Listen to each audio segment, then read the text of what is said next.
बिस्मिल्लाहिर्रहमानिर्रहीम। अस्सलाम वालेकुम व्यूअर्स, उम्मीद करती हूँ आप सब लोग खैरियत से होंगे। तो आप देख रहे हैं कि ये मीठा कद्दू है और मीठे कद्दू की मैंने दी है बहुत ही मज़ेदार सी रेसिपी।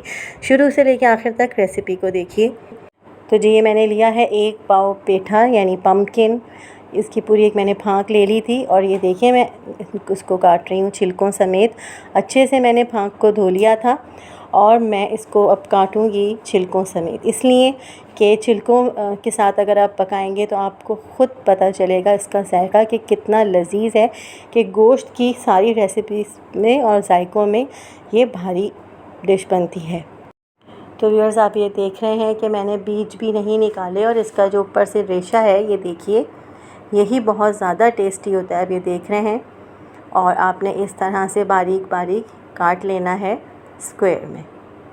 तो व्यूअर्स इसका बहुत ही अलग से एक जायका आता है बीजों के साथ, क्योंकि मैं इसके बीज भी साथ में डाल रही हूँ क्योंकि ये मुझे बहुत ज़्यादा फ्रेश मिला है। तो आप ये सारा पेठा इस तरह से काट लें। यहाँ आप मसाले देखें, मैंने प्याज स्क्वायर में काट ली थी, 1 अदद मीडियम प्याज, लहसुन के 4 जबे मैंने लिए जिनको मैंने बारीक बारीक काट लिया है। और ये देखें हाफ़ टी स्पून नमक लिया है, आप हस्बे जायका नमक भी ले सकते हैं। ज़ीरा मैंने 1 टेबल स्पून लिया है, हाफ़ टी स्पून हल्दी, और ये कुटी हुई मिर्चें मैंने ली हैं हाफ़ टेबल स्पून, और ये मैंने ली है इमली 1 टेबल स्पून भर के। तो ये सारे मसाला जात हैं।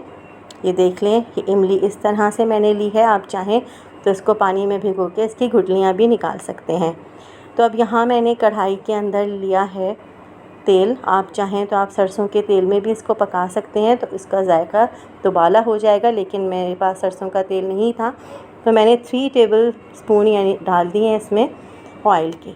अब सबसे पहले मैं डालूँगी लहसुन, मीडियम आंच मैंने की हुई है चूल्हे की।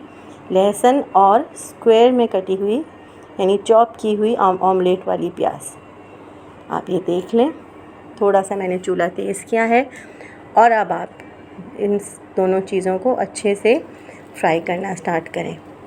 अभी आप फ्राई कर ही रहे हैं कि मैंने अब यहाँ आपको बता दूँ, मैं भूल गई थी आपको मेथी दाना ज़ीरा बताना।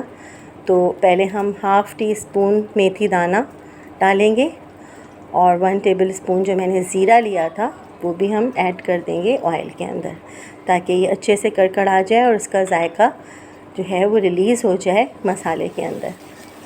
तो व्यूअर्स बहुत अच्छा सा इसका जायका आता है कड़कड़ाने से और पूरे घर के अंदर खुशबू महक जाती है मेथी दाने और ज़ीरे को कड़कड़ाने से।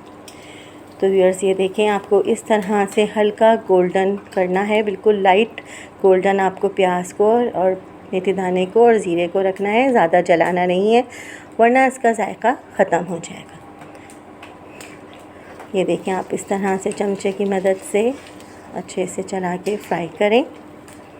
तो व्यूअर्स बहुत ही मज़ेदार खुशबू आ रही है और ये बहुत ही टेस्टी सब्ज़ी बनती है। तो अब वक्त आ गया है कि हम इसके अंदर कटा हुआ पेठा यानी पम्पकिन मीठा कद्दू इसके अंदर शामिल कर देंगे।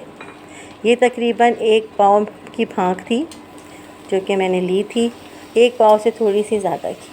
तो व्यूअर्स ये बहुत ही टेस्टी सब्ज़ी बनती है, तो आप चावलों के साथ खाएं तो बहुत ही मज़ा आएगा और रोटी के साथ भी आप इस सब्ज़ी को एंजॉय कर सकते हैं। तो यहाँ देखें, मैंने आंच थोड़ी सी तेज़ कर दी है और मैं मसाले के साथ अब इस सब्ज़ी को भूनना स्टार्ट करूँगी।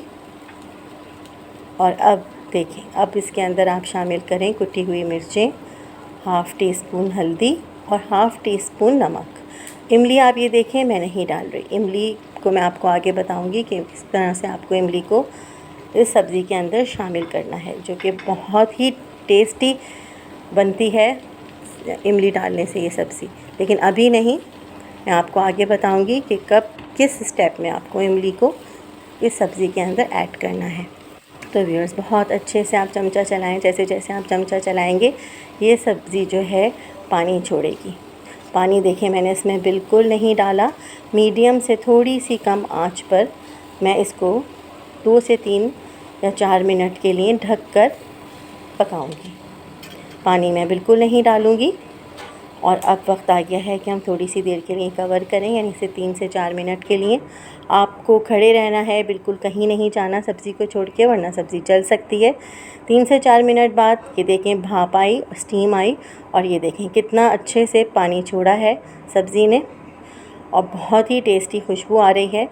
और ऑलमोस्ट ये गलना रेडी स्टार्ट हो गई है क्योंकि इसने अपना पानी छोड़ दिया है और अब ये गलने की तरफ आ गई है सब्ज़ी। पानी इसमें कतरा भी नहीं डालना, आते जाते आपको चमचा चलाते रहना है और बार बार आपको कवर कर देना। जब जब आप कवर हटाएंगे आप देखेंगे कि काफ़ी इसने पानी छोड़ा हुआ होगा। अब मैंने इमली इसके अंदर ऐड कर दी है। इमली मैंने घुटली समेत ऐड की, आप चाहें तो इसको थोड़े से पानी में भिगोकर बीज निकाल कर इस स्टेप में इमली को ऐड कर सकते हैं। तो व्यूअर्स अब आप चमचे की मदद से हल्का हल्का सा मैश करें, चेक करें जैसे कि मैं कर रही हूँ कि सब्ज़ी गली है या नहीं। तो व्यूअर्स ये बहुत ही अच्छी सब्ज़ी गल गई है। अब इसका जब ऑयल सेपरेट हो जाए तो फिर आप इसको सर्व करें गर्मा गर्म रोटियों के साथ या उबले हुए चावलों के साथ। तो व्यूअर्स मैं उम्मीद करती हूँ कि आपको मेरी रेसिपी अच्छी लगी होगी। गर्मियों का मौसम है और ये निहायत अच्छी सब्ज़ी है सेहत के लिए और बहुत लाइट सब्ज़ी है। तो सब्सक्राइब करना बिल्कुल ना भूलें, बेल आइकॉन को प्रेस कर दें। अब मुझे इजाज़त दीजिए, अपना बहुत ख्याल रखिएगा। अल्लाह हाफ़िज़।